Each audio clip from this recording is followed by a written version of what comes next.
The Buddha's awakening. What is a person? If Buddhism denies a permanent self, how does it perceive identity? What we conventionally call a person can be understood in terms of 5 aggregates, the sum of which must not be taken for a permanent entity, since beings are nothing but an amalgam of ever-changing phenomena. Without a thorough understanding of the 5 aggregates, we cannot grasp the liberation process at work within the individual, who is, after all, simply an amalgam of the 5 aggregates.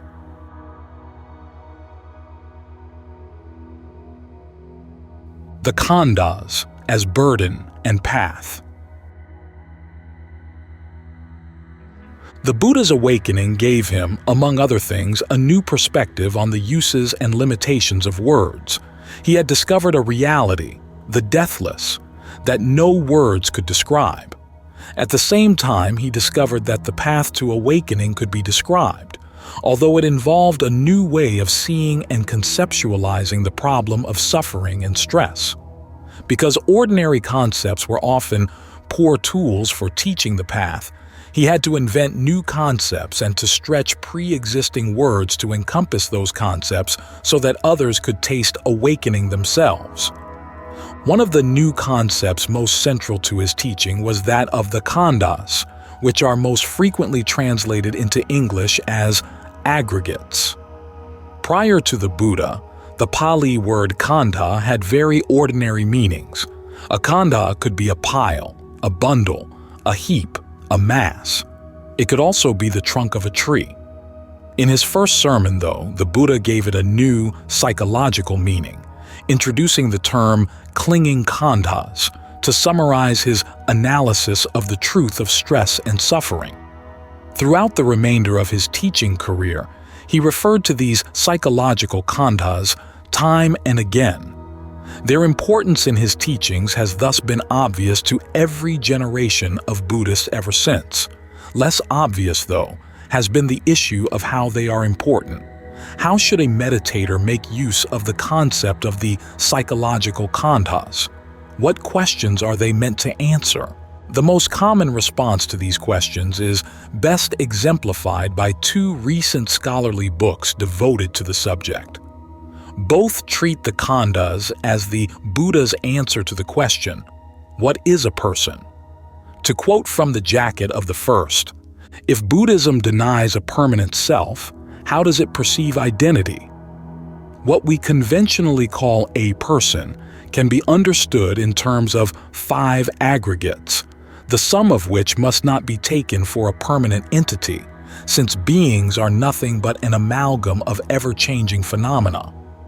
Without a thorough understanding of the 5 aggregates, we cannot grasp the liberation process at work within the individual, who is, after all, simply an amalgam of the 5 aggregates. From the introduction of the other. The third key teaching is given by the Buddha in context when he is asked about individual identity, when people want to know what am I? What is my real self?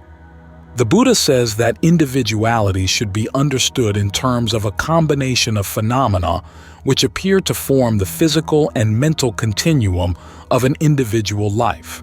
In such contexts, the human being is analyzed into 5 constituents, the Panchakhanda, 5 aggregates.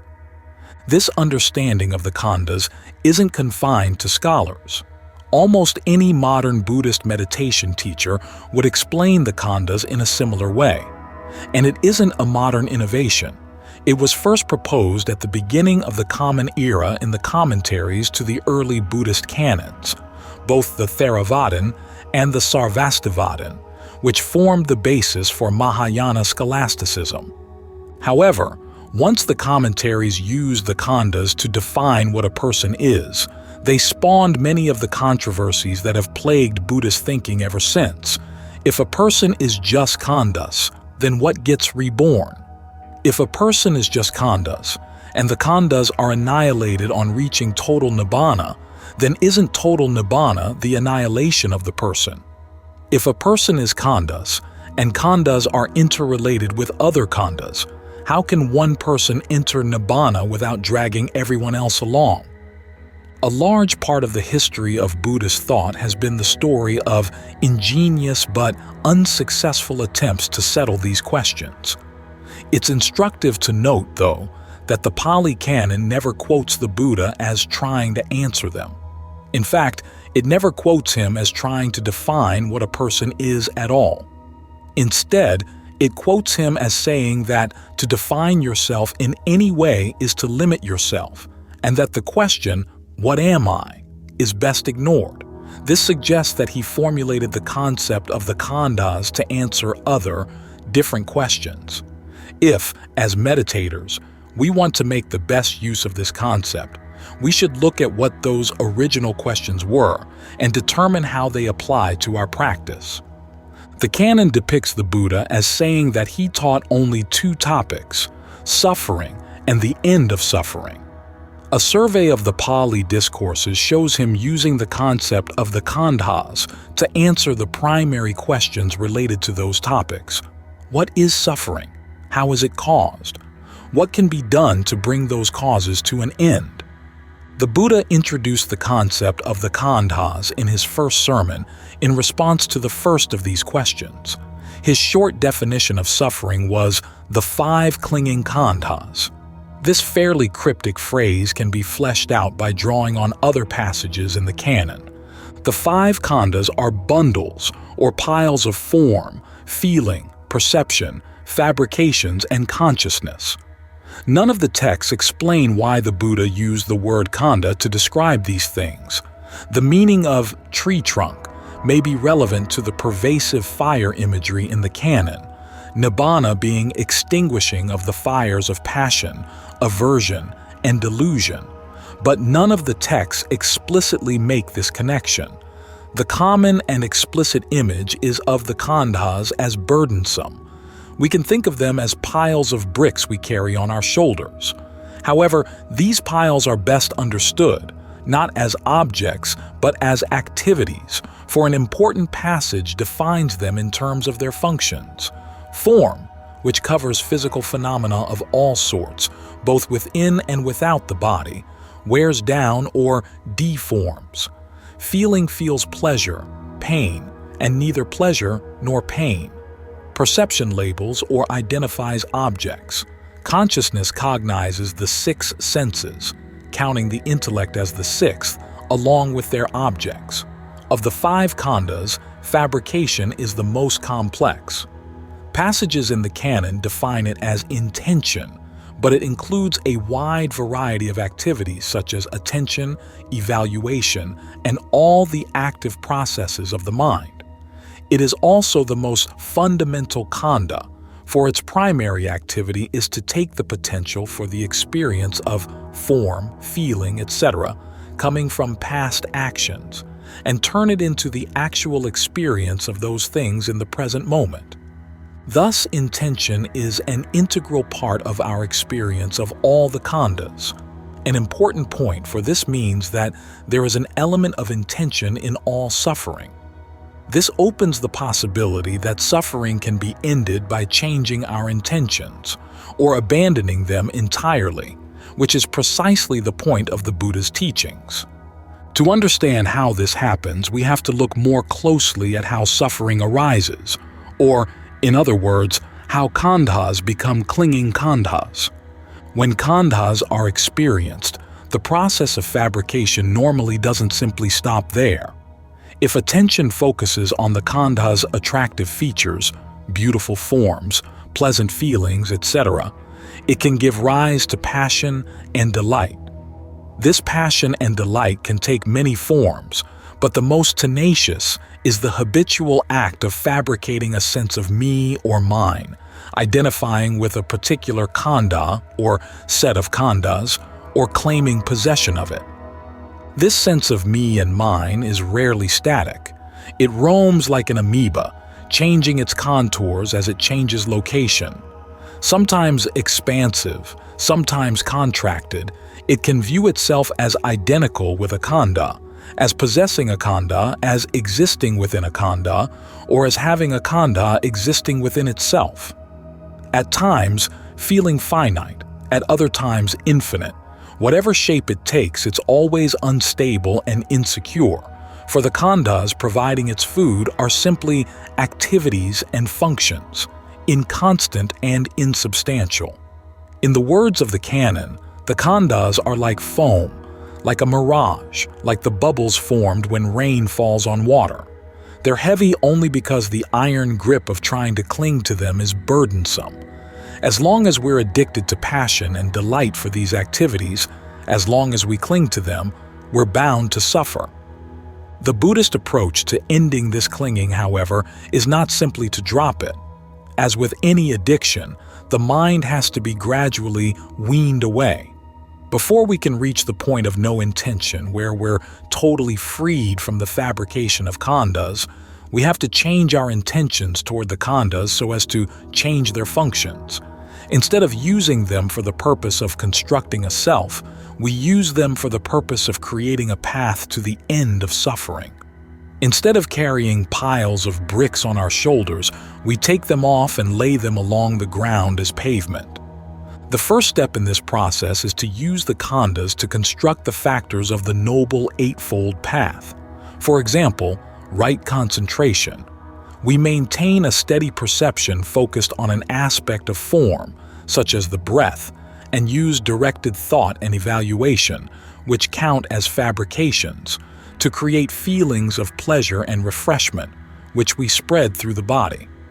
In the beginning, it's normal that we experience passion and delight for these feelings, and that consciousness follows along in line with them. This helps get us absorbed in mastering the skills of concentration. Once we've gained the sense of strength and well-being that comes from mastering these skills, we can proceed to the second step, attending to the drawbacks of even the refined Khandhas we experience in concentration, so as to undercut the passion and delight we might feel for them. Suppose that an archer or archer's apprentice were to practice on a straw man or mound of clay, so that after a while he would become able to shoot long distances, to fire accurate shots in rapid succession, and to pierce great masses. In the same way, there is the case where a monk enters and remains in the first jhana, rapture and pleasure born of seclusion, accompanied by directed thought and evaluation. He regards whatever phenomena there that are connected with form, feeling, perceptions, fabrications, and consciousness as inconstant, stressful, a disease, a cancer, an arrow, painful, an affliction, alien, a disintegration, an emptiness, not self. Similarly with the other levels of jhana. The various ways of fostering dispassion are also khandhas of perception. A standard list includes the following: the perception of inconstancy, the perception of not self, the perception of unattractiveness, the perception of drawbacks, the diseases to which the body is subject, the perception of abandoning, the perception of distaste for every world, the perception of the undesirability of all fabrications. One of the most important of these perceptions is that of not self. When the Buddha first introduced the concept of not self in his second sermon, he also introduced a way of strengthening its impact with a series of questions based around the khandhas. Taking each khandha in turn, he asked, is it constant or inconstant? Inconstant. And is what is inconstant stressful or pleasurable? Stressful. And is it fitting to regard what is inconstant, stressful, subject to change as, this is mine, this is myself, this is what I am? No. These questions show the complex role the khandhas play in this second step of the path. The questions themselves are khandhas, of fabrication, and they use the concept of the khandhas to deconstruct any passion and delight that might center on the khandhas and create suffering. Thus, in this step, we use khandhas that point out the drawbacks of the khandhas. If used unskillfully, though, these perceptions and fabrications can simply replace passion with its mirror image, aversion. This is why they have to be based on the first step, the well-being constructed in jhana, and coupled with the third step, the perceptions of dispassion and cessation that incline the mind to the deathless. This is peace. This is exquisite, the resolution of all fabrications, the relinquishment of all acquisitions, the ending of craving, dispassion, cessation, unbinding. In effect, these are perception khandhas that point the mind beyond all khandhas. The texts say that this three-step process can lead to one of two results. If, after undercutting passion and delight for the khandhas, the mind contains any residual passion for the perception of the deathless, it will attain the third level of awakening called non-return.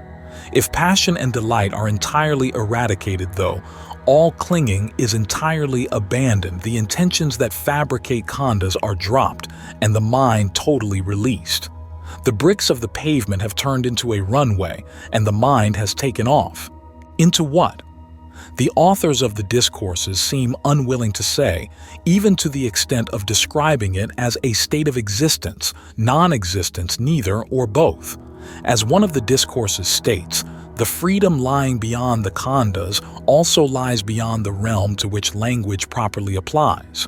There is also the very real practical problem that any preconceived notions of that freedom, if clung to as a perception khandha, could easily act as an obstacle to its attainment. Still, there is also the possibility that, if properly used, such a perception khandha might act as an aid on the path.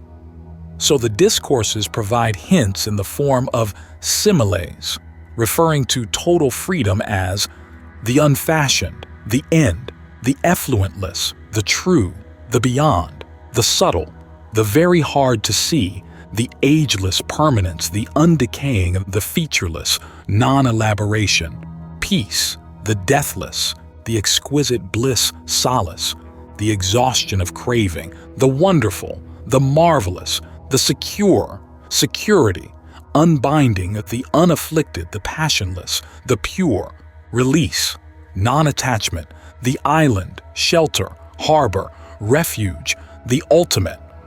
Other passages mention a consciousness in this freedom, without feature or surface, without end, luminous all around, lying outside of time and space, experienced when the six sense spheres stop functioning.